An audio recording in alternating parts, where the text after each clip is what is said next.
dan pokoknya akan dijelaskan oleh Febri Agusman. Baiklah, terima kasih kepada Nana yang sudah memberikan saya kesempatan untuk menjelaskan gambaran dari pop-up yang kami buat. Sebelum itu, saya akan menjelaskan pencemaran tanah itu apa sih? Pencemaran tanah adalah suatu kondisi di mana tanah tercemar di area permukaan atau bahkan bawah tanah. Pencemaran ini disebabkan karena adanya polutan atau kontaminan yang mencemari tanah. Pencemaran tanah dapat disebabkan oleh beberapa faktor, tetapi umumnya pencemaran tanah disebabkan oleh perbuatan manusia.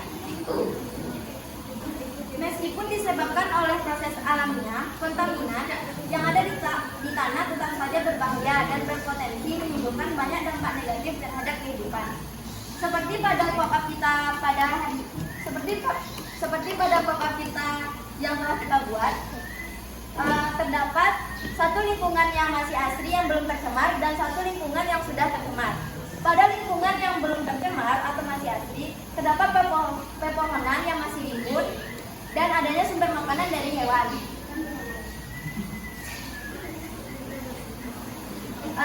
Selanjutnya, pada lingkungan yang sudah tercemar, pepohonan tadi menjadi gundul dan serapan air berkurang. Dan selanjutnya, adanya pembuangan sampah sembarangan oleh perbuatan manusia dan penumpukan sampah yang tidak bertanggung jawab. Baiklah, terima kasih. Selanjutnya, jawaban dari LKPD atau solusi dari pertanyaan LKPD yang akan dijawab oleh Aisyah.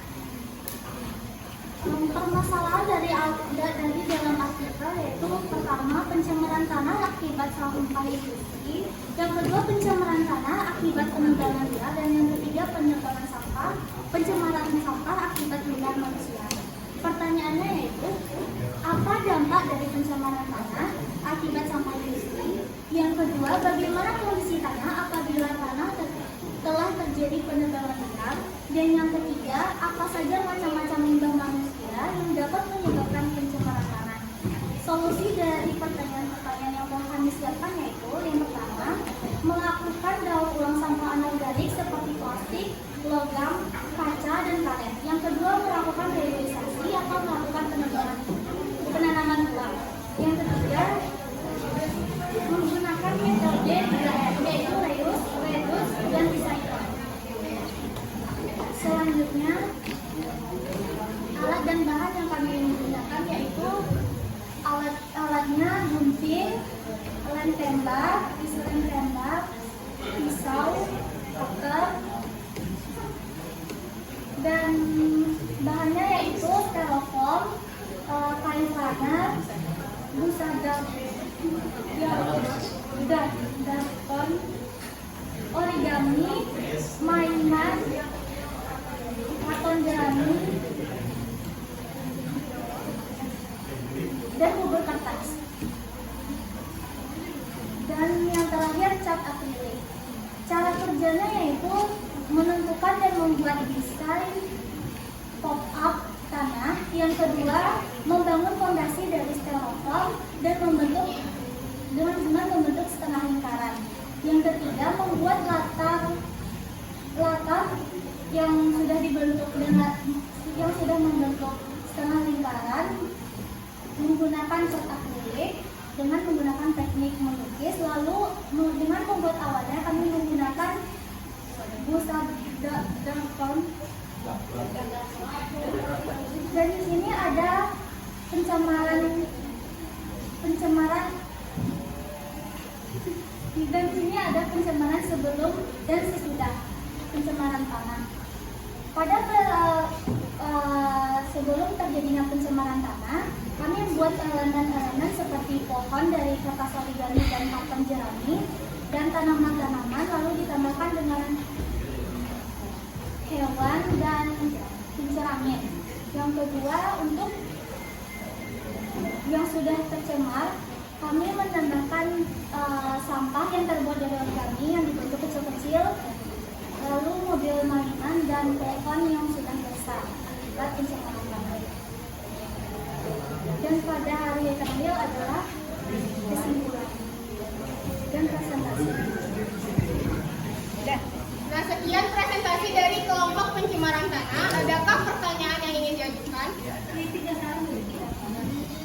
kritik dan saran yang ingin diajukan oleh teman-teman sekalian? Ada yang mengomentari dari pop-up-nya? Sudah. Iya.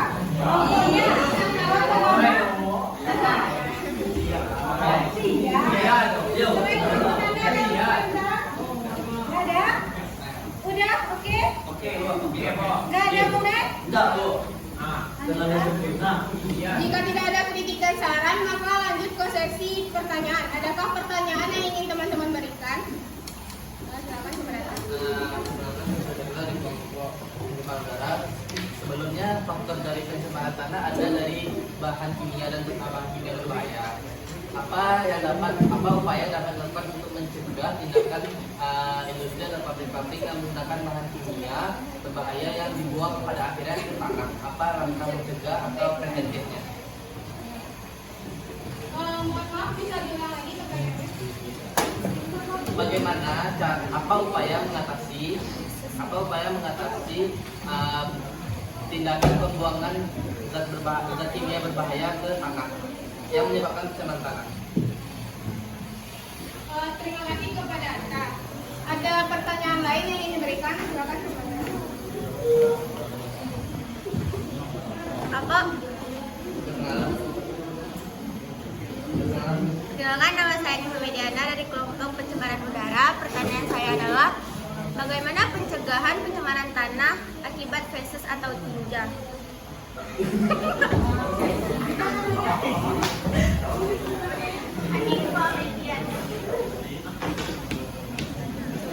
Baik, terima kasih kepada Hanifah. Adakah dari kelompok lain atau dari teman-teman sekalian yang ingin memberikan pertanyaannya?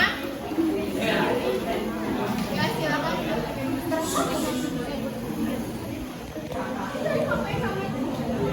Ada selain kelompok ini? Yang bertanya? Air. Selain kelompok lain ada? Udah ada? Enggak, silakan. Silakan ya.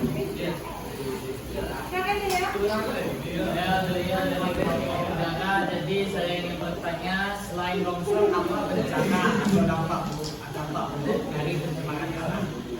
Baik, terima kasih kepada Joya. Adakah teman-teman lain yang ingin memberikan pertanyaan? Jika tidak, saya akan tutup.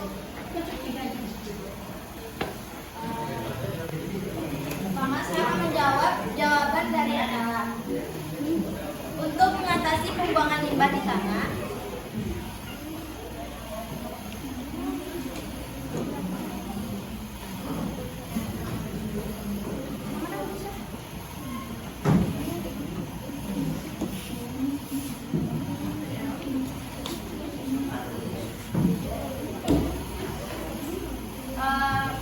Cara untuk mengatasi pembuangan limbah di tanah itu ada beberapa langkah yang dapat diambil. Yang pertama itu memastikan bahwa limbah tersebut dibuang di tempat yang sesuai sehingga tidak mencemari lingkungan.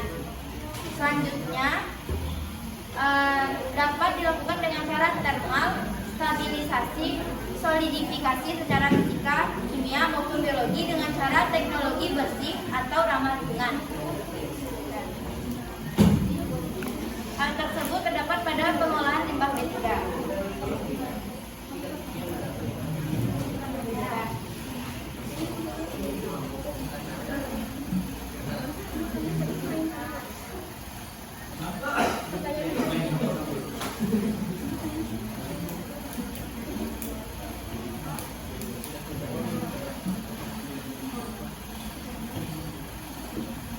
Selanjutnya saya akan menjawab pertanyaan dari Joya. Apa saja bencana yang dapat ditimbulkan dari pencemaran tanah selain longsor? Yang pertama itu tanah kering atau tanahnya tandus. Yang kedua, kekurangan air akibat tanah tandus tadi. Yang selanjutnya, misalkan tanahnya terkontaminasi oleh zat kimia, maka resapan air yang ada di tanah akan terkontaminasi juga. Otomatis manusia yang memakai air tersebut atau air sumur tadi akan mendapatkan penyakit. Tambahan untuk jawaban dari pertanyaan Joya, maka tanaman yang ditanam pada tanah yang sudah tandus tadi, yang sudah terkontaminasi tadi, apabila dimakan atau dikonsumsi oleh manusia, maka akan mengakibatkan penyakit untuk manusia yang memakannya.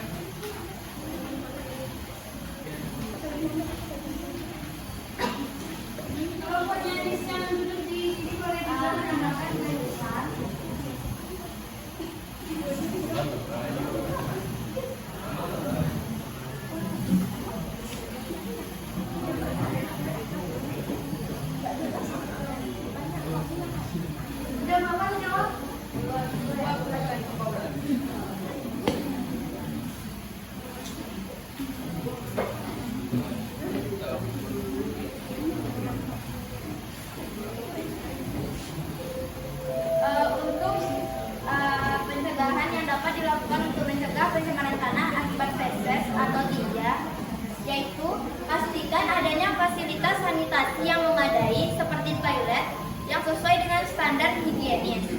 Toilet harus memiliki sistem pembuangan yang aman, seperti pengolahan limbah atau penyediaan sarana pembuangan yang terpisah dari sumber air tanah, seperti septic tank.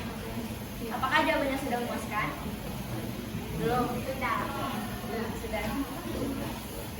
Kalau itu dalam bentuk tinja manusia, tapi kalau misalkan tinja hewan seperti tinja sapi itu bisa dijadikan pupuk.